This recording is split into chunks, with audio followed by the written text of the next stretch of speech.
Assalamualaikum warahmatullahi wabarakatuh. Alhamdulillahirabbil alamin, wassalatu wassalamu ala asrofil anbiya wal mursalin wa ala alihi wa sahbihi rasulillahi ajmain.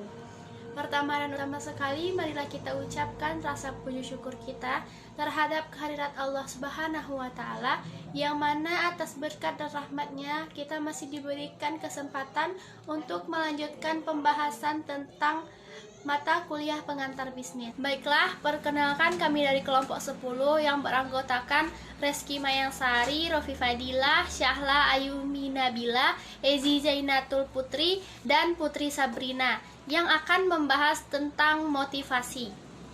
Baiklah, kita masuk ke materi pertama tentang pengertian motivasi yang akan disampaikan oleh Syahla Ayumi Nabila dengan nomor BP 20095. Kepada Syahla kita persilahkan. Assalamualaikum warahmatullahi wabarakatuh. Saya Syahla Ayumi Nabila dengan nomor BP 20101155110095. Baiklah, di sini saya akan menyampaikan materi pertama dari kelompok 10, yaitu pengertian motivasi.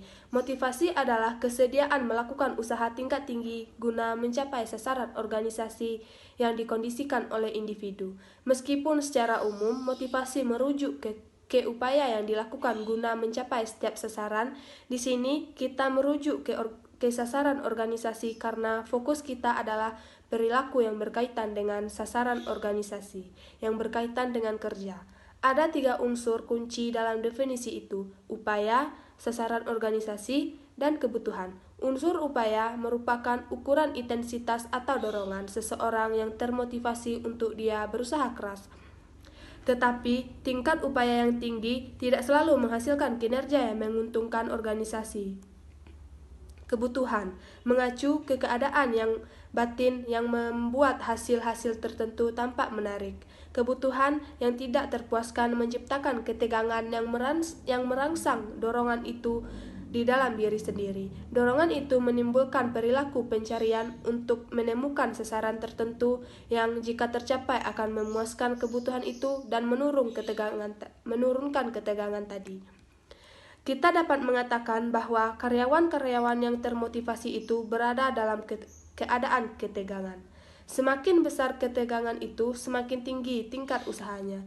Jika usaha itu menghasilkan pemuasan kebutuhan, maka usaha itu menurunkan ketegangan. Karena itu, berminat pada perilaku kerja, usaha yang menurunkan ketegangan itu harus pula diarahkan ke sasaran perusahaan. Oleh karena itu, yang melekat pada definisi kita mengenai motivasi ialah persyaratan bahwa kebutuhan individu tadi cocok dan konsisten dengan sasaran organisasi tersebut. Ada beberapa pengertian motivasi menurut beberapa ahli manajemen sumber daya manusia, yaitu sebagai berikut. A. Wexley dan Yuki. Motivasi adalah pemberian atau penumbuhan motif, diartikan pula hal atau keadaan menjadi motif. B. Michel. Motivasi mewakili proses-proses psikologikal yang menyebabkan timbulnya, diarahkannya, dan terjadinya persistensi kegiatan-kegiatan sukarela yang diarahkan ke tujuan tertentu. C. Gray. Motivasi sebagai sejumlah proses yang bersifat internal atau eksternal bagi seorang individu yang menyebabkan timbulnya sikap antusiasme dan persistensi dalam hal melaksanakan kegiatan-kegiatan tertentu. D. Tehani Handoko. Motivasi adalah keadaan pribadi seseorang yang mendorong keinginan individu untuk melakukan kegiatan tertentu guna mencapai tujuan. E. Henry Shimamura. Motivasi menurutnya adalah sebuah fungsi dari penghargaan individu bahwa upaya tertentu akan menghasilkan tingkat kinerja yang pada gilirannya akan membuahkan imbalan atau hasil yang dikehendaki. F. Sumarno. Motivasi sebagai suatu perubahan tenaga yang ditandai oleh dorongan efektif atau reaksi-reaksi pencapai tujuan. Dari pengertian-pengertian motivasi di atas, maka dapat disimpulkan bahwa motivasi karyawan merupakan suatu keadaan yang mendorong, merangsang, atau menggerakkan seseorang untuk melakukan sesuatu yang dilakukan sehingga mencapai tujuannya. Faktor yang mempengaruhi motivasi, faktor intrinsik, faktor-faktor yang memuaskan dan timbul dari dirinya sendiri. Indikatornya, keinginan untuk berprestasi, untuk maju, memiliki kebutuhan pribadi. Faktor ekstrinsik, yaitu faktor-faktor dari luar. Indikatornya, pekerjaan itu sendiri, status kerja, tempat pekerjaan, keamanan pekerjaan, gaji, atau penghasilan yang layak, pengakuan dan penghargaan kepercayaan, melakukan pekerjaan, kepemimpinan yang baik dan adil, dan kebijaksanaan administrasi. Terima kasih kita ucapkan kepada Nala. Selanjutnya penyampaian materi kedua tentang teori-teori awal motivasi yang dibacakan oleh Putri Sabrina dengan nomor BP 20080. Kepada Putri kita persilahkan. Baiklah, saya Reski Mangsari dengan nomor BP 20101155110085 akan melanjutkan presentasi. B. Teori-teori awal tentang motivasi. Kita akan melihat 3 teori awal motivasi. Ada 3 teori, yaitu hierarki kebutuhan Maslow, teori X dan Y, MC Grigor, dan teori motivasi Hygenis-Harbrek. 1. Teori hierarki kebutuhan Maslow. Teori hierarki kebutuhan Abraham Maslow. Maslow berpendapat bahwa pada diri tiap orang terdapat hierarki dari 5 kebutuhan. 1. Kebutuhan fisik seperti makanan, minuman, tempat tinggal, kepuasan seksual, dan kebutuhan fisik lainnya. B. Kebutuhan keamanan seperti keamanan dan perlindungan dari gangguan fisik dan emosi, dan juga kepastian bahwa kebutuhan fisik akan terus terpenuhi. C. Kebutuhan sosial seperti kasih sayang, menjadi bagian dari kelompoknya, diterima oleh teman-teman, dan persahabatan. D. Kebutuhan harga diri seperti faktor harga diri internal seperti penghargaan diri, otonomi, dan pencapaian presentasi, dan faktor harga diri eksternal seperti harga diri status, pengakuan atau diorangkan, dan perhatian.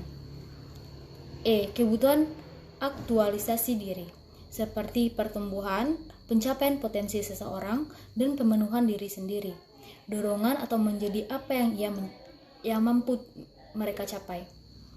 Dalam istilah motivasi Maslow, berpendapat bahwa tiap tingkat dalam hierarki itu harus secara substansial terpuaskan, dan sebelum hierarki berikutnya menjadi aktif, dan setelah kebutuhan tersebut secara substansial terpenuhi. Kebutuhan tersebut tidak lagi bisa memotivasi perilaku. Jika kita ingin memotivasi seseorang, menurut Maslow, kita perlu memahami di tingkat mana keberadaan orang itu dalam hierarki, dan perlu difokuskan pada pemusatan kebutuhan atau di atas tingkat itu, sehingga kebutuhan orang tersebut dapat terpuaskan. 2. Teori X dan teori Y, MC Grigor. Teori X dan Y sangat sederhana. Teori X pada dasarnya menyajikan pandangan negatif tentang orang.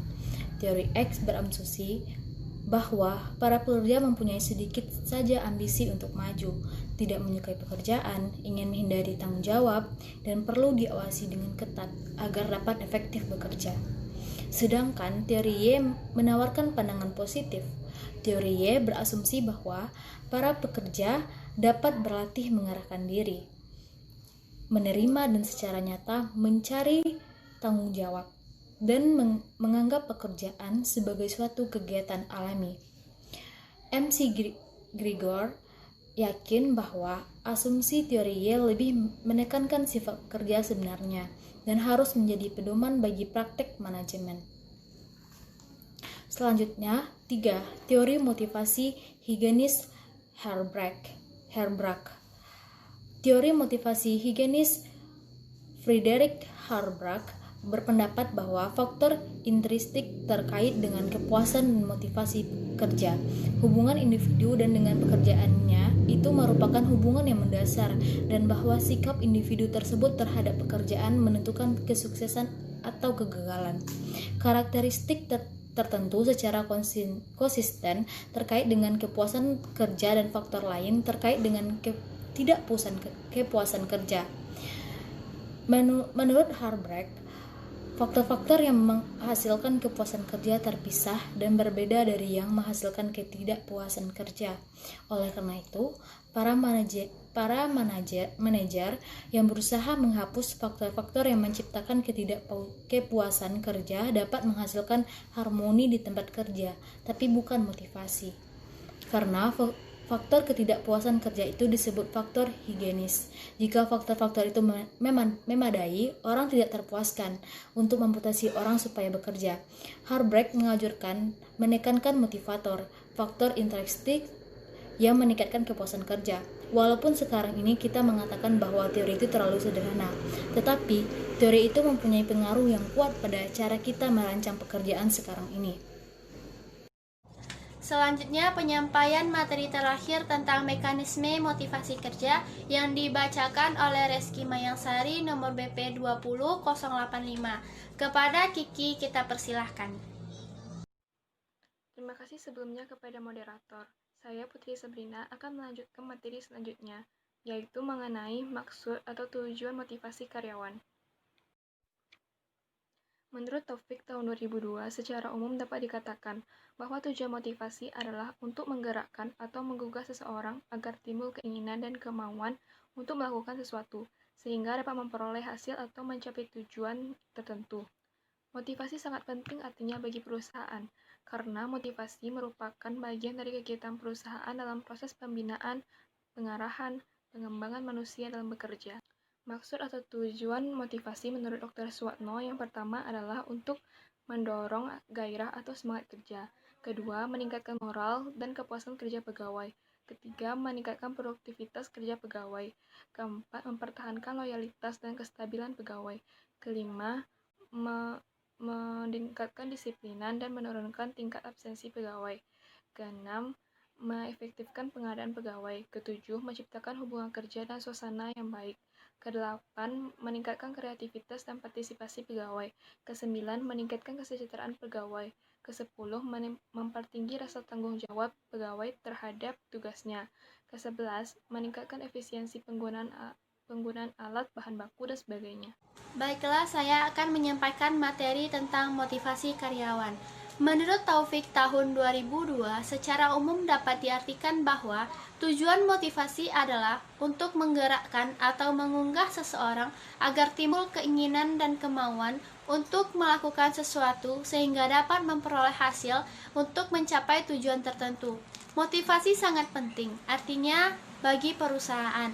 Karena motivasi merupakan bagian dari kegiatan perusahaan dalam proses pembinaan, pengembangan, dan pengarahan manusia dalam bekerja. Sekian materi dari kelompok 10. Kami harap teman-teman semua bisa memahami apa itu motivasi sampai dengan mekanisme motivasi kerja. Terlebih dan terkurang, selanjutnya penyampaian materi tentang kegunaan motivasi yang dibacakan oleh Ezi Zenatul Putri nomor BP 20063. Kepada Ezi kita persilahkan. Assalamualaikum warahmatullahi wabarakatuh. Saya Ezi Zenatul Putri nomor BP 20101155110063 akan melanjutkan materi selanjutnya, yaitu tentang cara kerja atau mekanisme motivasi kerja. Motivasi merupakan sebuah predisposisi untuk bertindak dengan cara yang khusus dan terarah pada tujuan tertentu, sekalipun rumusan tentang rumusan motivasi dibatasi hingga purposif atau yang diarahkan pada tujuan. Minardi menggambarkan proses mekanisme sebagai berikut. 1. Kebutuhan, keinginan, dan ekspektasi. 2. Perilaku. 3. Tujuan. 4. Umpan balik atau feedback. Dan kembali lagi ke kebutuhan, keinginan, dan ekspektasi. Gambaran mekanisme menggambarkan manusia sebagai makhluk sosial berusaha memenuhi kebutuhan, keinginan, dan ekspektasi tersebut, menimbulkan ketegangan-ketegangan pada manajer yang dianggap mereka kurang menyenangkan. Langkah yang bisa digunakan para pemimpin untuk meningkatkan motivasi kerja karyawan. A. Tingkatkan motivasi kerja karyawan melalui training. B. Berikan reward bagi karyawan yang berprestasi. C. Lakukan pendekatan untuk mengoptimalkan kinerja karyawan. D. Adakan kegiatan khusus untuk membentuk kekeluargaan antar karyawan atau pemimpin. Sekian materi dari kelompok 10. Kami harap teman-teman semua bisa memahami apa itu motivasi sampai dengan mekanisme motivasi kerja. Terlebih dan terkurang kami mohon maaf. Assalamualaikum warahmatullahi wabarakatuh.